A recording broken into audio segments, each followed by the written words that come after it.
తప్పకుండా రాబోయే రోజుల్లో మా గౌరవ ముఖ్యమంత్రి జగన్మోహన్ రెడ్డి గారిని వైఎస్ఆర్ కాంగ్రెస్ పార్టీని ఆశీర్వదిస్తారని చెప్పి దానికి నిదర్శనం ఈ రాజ్యసభ ఎన్నికల్లో వచ్చిన విజయం సంకేతము. మరీ ముఖ్యంగా ఉత్తరాంధ్ర ప్రాంతంలో ఏ విధంగా మా కార్యకర్తలు నాయకులు అందరూ ఉత్సాహంగా ఉన్నారనే దానికి నిదర్శనం ఈరోజు జరిగిన ఈ ర్యాలీ కూడా ఒక ఉదాహరణ అని చెప్పి ఈ సందర్భంగా తెలియజేసుకుంటున్నాం. ఏ విధంగా అయితే సిద్ధం పేరుతో మా గౌరవ ముఖ్యమంత్రి గారు కార్యకర్తలతో డైరెక్ట్గా మాట్లాడాడు. దాంట్లో 4 ప్రాంతాల్లో 4 సభలను ఏ విధంగా నిర్వహించుకుంటున్నామో అందులో భాగంగా మీకు అందరికీ తెలుసు, భీమిలిలోనే గత నెల 27వ తారీఖున ఈ సిద్ధం సభ ఎంతో గొప్పగా విజయవంతంగా జరుపుకోవడం జరిగింది. అది ఉత్తరాంధ్ర జిల్లాలకు సంబంధించిన సిద్ధం సభ. ఆ తర్వాత గోదావరి జిల్లాలు, కృష్ణా జిల్లాలకు సంబంధించిన సిద్ధం సభ దెందులూరు సమీపాన జరుపుకోవడం జరిగింది. అది కూడా పెద్ద ఎత్తున విజయవంతం జరిగింది. మళ్ళా రాయలసీమ ప్రాంతానికి సంబంధించిన సిద్ధం సభ గత 4 రోజుల కిందటే మనం అనంతపూర్ పట్టణానికి సమీపంలో రాప్తాడులో నిర్వహించుకోవటం జరిగింది. ఆ సభ అయితే నభూతో నభవిష్యత్, మన ఆంధ్రప్రదేశ్ రాష్ట్రమే కాదు పక్క రాష్ట్రాల్లో కూడా ఇటువంటి సభ జరగలేదు ఇంతవరకు అనే విధంగా ప్రజలు బ్రహ్మరథం పడుతున్నారు. 4వ సభ రేపు మార్చి 3వ తారీఖున ప్రకాశం బాపట్ల జిల్లాల సరిహద్దుల్లో జరిగేదానికి ఏర్పాట్లు చేయడం జరుగుతుంది. ఇదంతా ఎందుకు చెప్తున్నామంటే రాష్ట్రంలో ప్రజలు నిర్ణయించుకొని ఉన్నారు. మాకు మేలు చేస్తున్న గౌరవ ముఖ్యమంత్రి గారి ప్రభుత్వం జగన్మోహన్ రెడ్డి గారే మాకు మళ్ళా ఈ రాష్ట్రానికి ముఖ్యమంత్రిగా కావాలని కోరుకుంటున్నారు. కాబట్టి 175 నియోజకవర్గాలు 25 పార్లమెంటు స్థానాల్లో కూడా గెలిపే ధ్యేయంగా మా కార్యకర్తలు నాయకులము అందరము పనిచేస్తామని చెప్పి ఈ సందర్భంగా తెలియజేసుకుంటూ ఉన్నాం. ప్రజలకు జవాబుదారీతనంగా ఉండే అభ్యర్థులను ఎంపిక చేశాం. వైసీపీ శానిటరీ గుడ్ వ్యాపారుల్ని అరాచక శక్తుల్ని అభ్యర్థులుగా నిలబెడుతుంది. నా జీవితంలో ఇప్పటివరకు ఎప్పుడు ఎక్సర్సైజ్ చేయలేదు, ఇంత కసరత్తు చేసే అభ్యర్థులను ఎంపిక చేశాను. కసరత్తు చేశానని ఆయనే చెప్తున్నాడు కదా. అభ్యర్థులు లేక కసరత్తు చేసుకొని నిర్ణయించుకోవాల్సిన పరిస్థితి ఆయనకు వచ్చింది. కానీ మా పార్టీలో ఫస్ట్ నుంచి జెండాలు మోస్తూ అధికారంలో ఉన్నా లేకపోయినా ప్రజలకు అండగా ఉంటున్న వాళ్ళకే గెలుపు అవకాశాలను దృష్టిలో పెట్టుకొని సీట్లు ఇవ్వటం జరిగింది. తప్పకుండా ఎటువంటి అరాచక కార్యక్రమాలు చేసే అభ్యర్థులకు సీట్లు ఇచ్చే సంస్కృతి మా పార్టీలో లేదు కూడా. అది ఏ పార్టీలో ఉంది? లోగడ ఏ విధంగా గవర్నమెంట్ అధికారులను జుట్టు పట్టుకొని కొట్టారు, జుట్టు పట్టుకొని ఈడ్చారు, అవన్నీ ఎవరి సాంప్రదాయమో ప్రజలకు తెలుసు, మీకు తెలుసు. అందుకే వాళ్ళంతా కష్టపడి లిస్టు క్యాండిడేట్లను ఫైనలైజ్ చేసుకోవాల్సిన పరిస్థితి ఈరోజు రాష్ట్రంలో వాళ్ళకు వచ్చింది. ఇంకా దాదాపు 30-40 స్థానాల్లో అయితే వాళ్ళకి అభ్యర్థులే ఇంకా ఎత్తుక్కునే పరిస్థితిలో ఉన్నారు. ఈరోజు రాష్ట్రంలో అటువంటి పరిస్థితి ప్రతిపక్ష పార్టీలు ఎదుర్కొంటున్నాయని చెప్పి ఈ సందర్భంగా తెలియజేసుకుంటూ ఉన్నాం.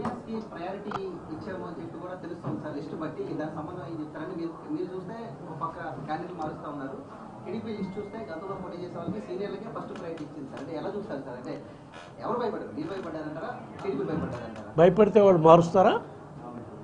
ఎందుకు మారుస్తున్నారు? గెలుపు అవకాశాలు ఎటువంటి విధంలో కూడా కాంప్రమైజ్ కావద్దు. మనం మళ్ళీ అధికారంలోకి వస్తున్నాం. ఇప్పుడు సిట్టింగ్ ఎమ్మెల్యే ఉన్న అభ్యర్థికి భరోసా జగన్ గారు కల్పిస్తున్నారు. గెలిపే ధ్యేయంగా పనిచేస్తున్నాం. వాళ్ళు కూడా జగన్ గారు ఇచ్చిన భరోసాను నమ్ముతున్నారు. కాబట్టి దానికి నిదర్శనం మొన్న జరిగిన రాజ్యసభ ఎన్నికల్లో దాదాపు మార్చిన శాసనసభ్యులందరూ కూడా మీరు చూశారు, మీడియా సాక్షిగా మీడియాతో మాట్లాడటం జరిగింది. మాకు సీట్ ఇచ్చినా ఇవ్వకపోయినా వైఎస్ఆర్ కాంగ్రెస్ పార్టీ జెండాతోనే ప్రజల్లోకి వెళ్తాము అని వాళ్ళు చెప్పడం జరిగింది. అది మా నాయకుడు ఇస్తున్న భరోసా, అది మా నాయకుడి మీద ఉన్న నమ్మకం. ఇంకొకసారి బహుశా ఫైనల్ లిస్టే వచ్చేస్తుంది. బహుశా మా సిద్ధం 4వ సభ కంప్లీట్ అయిపోయినాక మేనిఫెస్టో లిస్టు 2 కూడా 1-2 రోజుల తేడాతో రిలీజ్ చేసే కార్యక్రమం జరుగుతుంది. మేనిఫెస్టో కూడా పూర్తిగా తయారు చేసే కార్యక్రమం మా పార్టీ అధ్యక్షుడు జగన్మోహన్ రెడ్డి గారు. Final list 1 list. ఇప్పటి వరకు ఉన్న లిస్ట్ దాదాపుగా ఫైనల్ అనుకోవచ్చు సార్. అంటే నియోజకవర్గాల దాదాపుగా ఫైనల్ ఎక్కడున్నా కూడా ఇప్పటి వరకు ఎమ్మెల్యేగా ఉన్నా, సిట్టింగ్ ఎమ్మెల్యేగా ఉన్నా, పార్లమెంట్ అభ్యర్థిగా ఉన్నా ఇప్పటి వరకు మేము మార్పులు చేర్పులు చేసినా వాళ్ళు సమన్వయకర్తలే. ఒకసారి లిస్ట్ అనౌన్స్ చేసినాక తప్పకుండా అభ్యర్థులుగా మారిపోతారు. అప్పటి వరకు ఎవరైనా సరే, శాసనసభ్యులైనా ఎవరైనా కూడా, కాకపోతే అక్కడ నియోజకవర్గంలో శాసనసభ్యుడిగా ఉన్నారు కాబట్టి వాళ్ళ కార్యక్రమం వాళ్ళు చేసుకునే కార్యక్రమం చేస్తారు. బట్ ఎక్కడెక్కడ మార్పులు చేరుకుని జరిగాయో వాళ్ళు సమన్వయకర్తలుగానే నియమించడం జరిగింది. ఫైనల్ లిస్ట్ వచ్చినాకనే అదే కన్ఫర్మేషన్ అవుతుంది. సార్, రాష్ట్ర బంగారు భవిష్యత్తు కోసమే 24 సీట్లకే సరిపెట్టుకున్నాను, పొత్తు కరెక్ట్గా ఎఫెక్టివ్గా జరగాలి అని పవన్ కళ్యాణ్ పిలుపునిస్తున్నారు. ఆయన బంగారు భవిష్యత్తు చంద్రబాబు కళ్ళల్లో చూడాలని కోరుకుంటున్నారు కాబట్టి 24 సీట్లకే ఆయన పరిమితమైపోయి మొత్తం ఆయనకే పట్టాభిషేకం చేసే ధ్యేయంతో వస్తున్నాడు. అది ప్రజలు నమ్మరు. ఆయనకి పట్టాభిషేకం చేసుకునే ఇది లేదు, ఇది కూడా సత్తా కూడా ఈయనకి లేదు.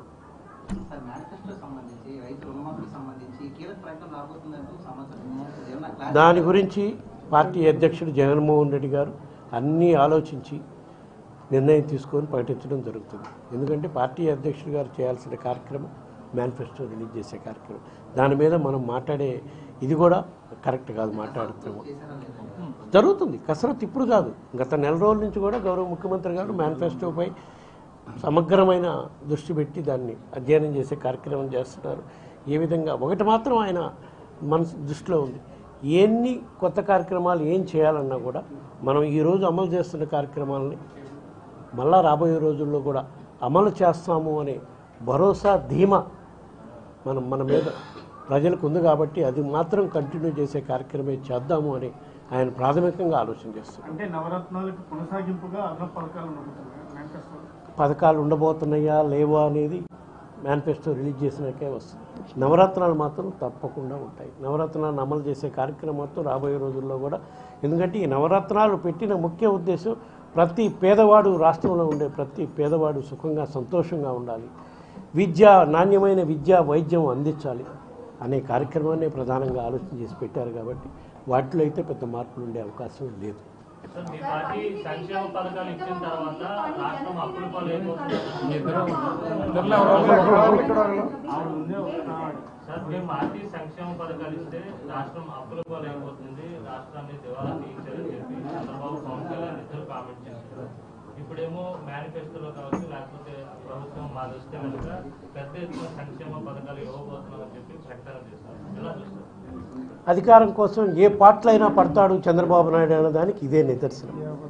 గత ఎలక్షన్లో చూసాం, అధికారం కోసం 2014లో ఎటువంటి అబద్ధాలు ఆడాడు, ఎటువంటి మోసాలు చేశాడు, రైతుల్ని దగా చేశాడు, మహిళల్ని దగా చేశాడు, నిరుద్యోగ యువకుల్ని దగా చేశాడు.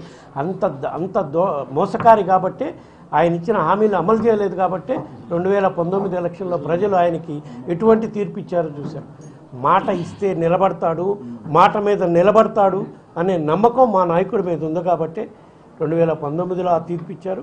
మళ్ళా 2024లో కూడా అదే తీర్పు ఇస్తారని మేము భావిస్తున్నాం. ఈ ఎన్నికల్లో వైసీపీ ఒకటే సింగిల్గా వెళ్తుంది. ఒకవైపు జనసేన టీడీపీ కూటమి, మరొకవైపు లెఫ్ట్ పార్టీస్ కాంగ్రెస్ కూటమి. ఓట్ల చీలికేమైనా రాబోతుంది. ఎన్ని కూటములన్నా రానియండి, ఎన్ని చీలికలైనా రానియండి, చీలికలు వచ్చినందువల్ల మాకు కొంత అడ్వాంటేజ్ ఉండొచ్చు, చీలికలు లేనందువల్ల వాళ్ళకు కొంత అడ్వాంటేజ్ ఉండొచ్చు. బట్ అల్టిమేట్గా ఎన్ని కూటములన్నా రానియండి, ప్రజలు మా గౌరవ ముఖ్యమంత్రి జగన్మోహన్ రెడ్డి గారిని ఆశీర్వదించడానికి సిద్ధంగా ఉన్నారు. ఎందుకంటే ఆ ధైర్యం మా నాయకుడికే ఉంది. ఎందుకంటే మా నాయకుడు చెప్తున్నాడు, మా ప్రభుత్వం వల్ల, నా వల్ల మీ కుటుంబాలకు మేలు జరుగుంటే మళ్ళా మమ్మల్ని ఆశీర్వదించండి అని. మీరు చెప్పే కూటమిలో వాళ్ళు ఎవరైనా అడగగలరా? ఆ ధైర్యం వాళ్ళకుందా? అది మా నాయకుడికి ఉంది. ఎందుకంటే ప్రజలకి మేలు చేశాం కాబట్టి ధైర్యంగా అడగగలుగుతుంది. మమ్మల్ని ఆశీర్వదించండి, మా ప్రభుత్వాన్ని ఆశీర్వదించండి, మళ్ళా రాబోయే రోజుల్లో వైఎస్ఆర్ కాంగ్రెస్ పార్టీ ప్రభుత్వానికి ఓటేయండి అని ధైర్యంగా అడగగలం. కానీ షర్మిల రూపంలో వైసీపీ ఓట్లు కొన్ని చీలుతాయనే వాదన. కాంగ్రెస్ పార్టీకి ఈ రాష్ట్రంలో అసలు మనుగడ ఉందా? అది ఆలోచించడం ముందు. అక్కడ సారథి ఎవరనేది తర్వాత ఆ విషయం. కాంగ్రెస్ పార్టీ ఈ రాష్ట్రానికి చేసిన ద్రోహం ఈ కాలంలో మన జనరేషన్ ఉన్నంతకాలం మర్చిపోరు. అటువంటి కాంగ్రెస్ పార్టీ వల్ల ఓట్లు చీల్తాయని, కొత్తగా నాయకత్వం ఎవరో వచ్చినందువల్ల మళ్ళా ఓట్లు చీల్తాయని అదంతా భ్రమే. అటువంటి పరిస్థితి లేదు. జనసేన కలయికతో ఇప్పుడు మా గెలుపు ఖరారైపోయింది, వైసీపీ ఇంకా ఇప్పుడు సిద్ధం అవుతుంది అలాంటి బీసీ అభ్యర్థుల్ని బరిలోనికి దింపుతున్న నిర్ణయంతో మేము వెళ్తున్నామని కూడా చంద్రబాబు గారు ప్రకటించారు. మా గెలుపు ప్రజలు నిర్ణయిస్తారమ్మా. ఎందుకంటే మా గెలుపు ప్రజల మీద ఆధారపడి ఉంది. మా నమ్మకం ఒక్కటే, మా గౌరవ ముఖ్యమంత్రి గారు చెప్పారు, మేము ప్రజలకు మేలు చేసే కార్యక్రమం చేశారు కాబట్టి ప్రజలు మాకు పట్టం కడతారు, మళ్ళా మాకు అధికారం ఇస్తారని మేము నమ్ముతున్నాం. చంద్రబాబు నాయుడు గారిలాగా, పవన్ కళ్యాణ్ గారిలాగా అమలు కాని హామీలు ఇచ్చే కార్యక్రమం మా ప్రభుత్వం చేయదు, మా ముఖ్యమంత్రి చేయడు. కాబట్టి మాకు ప్రజల మీద నమ్మకం ఉంది. ప్రజలు మమ్మల్ని విశ్వసిస్తున్నారు. తప్పకుండా రాబోయే రోజుల్లో మాకు మేలు చేస్తారు. సూపర్ 6 ఎక్కువ చెప్పుకుంటుందో సూపర్ 6 అని, దానివల్ల ఎక్కువ మేలు జరగబోతుంది, ఇంకా ఎక్కువ సంక్షేమం అందిస్తామని కూడా నారా లోకేష్ పదే చెప్తా ఉన్నారు. దానివల్ల చూస్తారు. అది మీరు ఆలోచించండి, ప్రజలు ఆలోచించుకుంటారు. ప్రజలకు వదిలేస్తాం. ఇప్పుడు అమలు చేస్తున్న నవరత్నాల వల్ల ప్రజలకు మేలు జరుగుతుందా? సూపర్ 6, సూపర్ 7, సూపర్ 8 అని వాళ్ళు పెట్టే పథకాల వల్ల మేలు ఇంకా జరగబోతుందా? అసలు వాళ్ళు ఈ అమలు చేస్తారా? ఇవన్నీ ఎలక్షన్ మేనిఫెస్టో వరకే చంద్రబాబు నాయుడు దృష్టిలో. ఏదైనా సరే సూపర్ సిస్టో కానీ మేనిఫెస్టో కానీ ఏదైనా ఎలక్షన్లు అయిపోయినాక ఆయన మేనిఫెస్టో గుర్తురాదు, ఆయనకి ఏమీ అసలు ఆ వెబ్సైట్లో కూడా ఉండదు. అట్లాంటి హామీలు ఎన్ని ఇస్తే ఏమి? 6 కాకపోతే 60 ఇవ్వనండి. ఈ టీడీపీ జనసేన దాంట్లో ఒక సీట్రాని అసంతృప్తి పార్టీలోకి వస్తామంటే తీసుకుంటారు. అక్కడ ఆ నియోజకవర్గ పరిస్థితులను బట్టి, అవసరాలను బట్టి మా పార్టీలో ఉండే నాయకుల ప్రాధాన్యత ఇచ్చే అటువంటి చోట్ల వాళ్ళని తీసుకోవాల్సి వస్తే ఆలోచించడం జరుగుతుంది. మాకైతే రాష్ట్రంలో ఈరోజు ఉండే పరిస్థితులు మాకు అటువంటి పరిస్థితి ఏ నియోజకవర్గంలో లేదు. మా అభ్యర్థులంతా అన్ని నియోజకవర్గాల్లో కూడా బలంగా అభ్యర్థులు ఉన్నారు.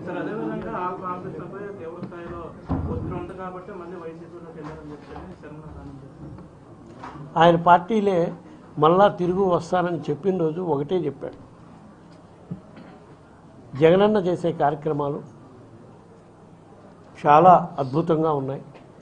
కానీ ఆ రోజు షర్మిల గారు నేను కాంగ్రెస్ పార్టీలో చేస్తున్నాను, నువ్వు రావాలి అన్నా అంటే పోయాను. కానీ అక్కడ పరిస్థితులు చూసినాక అక్కడ పరిస్థితులు నాకు బాగా అనిపించలేదు. అందువల్ల నేను మళ్ళా వైఎస్ఆర్ కాంగ్రెస్ పార్టీలోనే ఉండాలి. ఉండటమే కాదు, జగనన్న పెట్టిన అభ్యర్థులను మంగళగిరిలో ఇంకా చుట్టుపక్కల నియోజకవర్గాల్లో ఎక్కడ జగనన్న పెట్టిన అభ్యర్థుల్ని గెలుపు కృషి చేస్తానని కూడా మీడియా సాక్షిగా ఆయన మీకు చెప్పడం జరిగింది. రాజీనామా చేస్తూ జగన్మోహన్ రెడ్డి గారిని గజనీతో పోలుస్తూ కూడా ఒక బ్లాక్ పంపింగ్ చేస్తారు. అంటే అటు గురించి మనం మాట్లాడుకోవాలా? ఆయన ఒక దాని గురించి మాట్లాడుకోవడం అనేది మనకు కూడా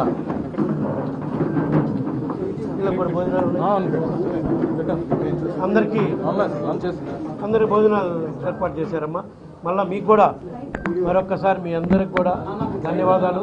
రాబోయే రోజుల్లో కూడా ఎన్నికల వరకు ఇదే విధంగా మీ అందరి సహకారం కూడా కావాలి. మీరు విమర్శించిన ఇబ్బందులే, మీ అందరి సహకారం కావాలి. సహకారంతో రాబోయే రోజుల్లో మళ్ళా మా ప్రభుత్వం అధికారంలోకి వస్తుంది. Thank you.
సుబ్బారెడ్డి గారి నాయకత్వం, సుబ్బారెడ్డి గారి నాయకత్వం, అమ్మ వెహికల్ పోవాలి.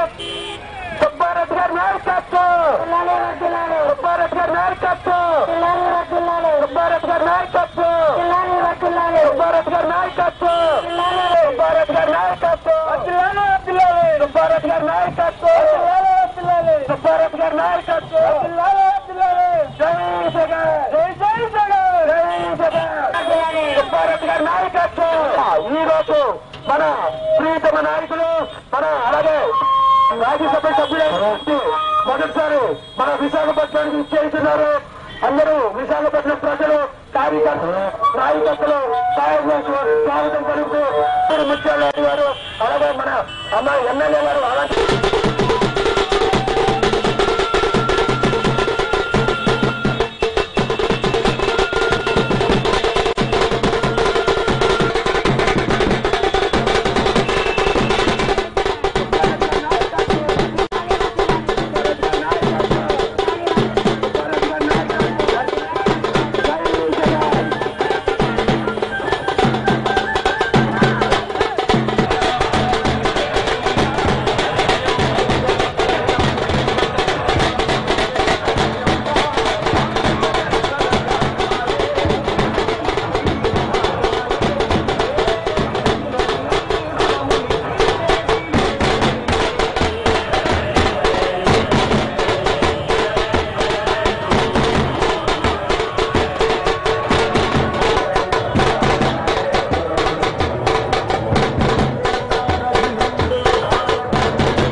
సైడ్